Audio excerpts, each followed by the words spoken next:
In today's video, I'm going to teach you how to add a credit note in Xero. This process is straightforward once you know the steps, and it helps ensure your financial records are accurate, reflecting any corrections or offsets you need to apply. So let's dive right in. First things first, open your preferred web browser and head over to the Xero website. Here, you need to sign in with your username and password to access your account. Once you're logged in, up at the top of the page, you'll see a navigation menu. You want to click on Business.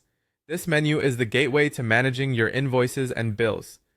Now, depending on whether you're dealing with a customer or a supplier, you'll choose between two options. If your credit note pertains to a sale, you'll select Invoices. Alternatively, if it's related to a purchase, you should opt for Bills to Pay. This step ensures that you're heading to the right section to accurately categorize your credit note. Once you're in the correct section, look for the option that says New Credit Note. For sales, click through Invoices, then select New Credit Note. For purchases, you'll want to go through Bills to Pay, and then hit New Credit Note. This is your starting point to input the necessary details. With the credit note template open, start filling in the details. Let's begin with the Contact field. Here, type the name of the customer or supplier the credit note will be sent to. Next, move on to the Date field. This is when the credit note is issued, so ensure that it reflects the current or relevant date for your records.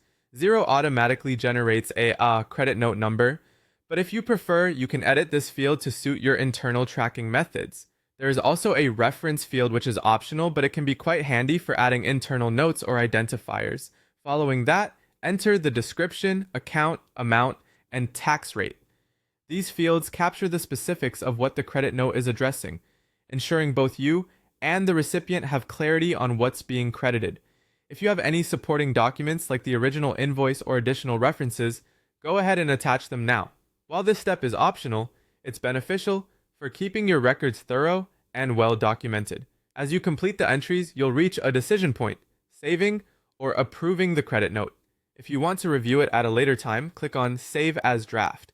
But if everything looks good and you're ready to process it, hit Approve to finalize the credit note.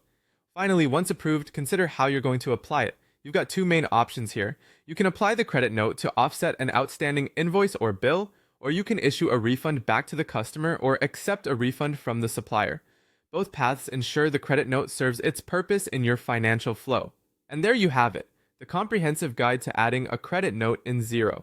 Make sure to keep these steps handy for future reference, and happy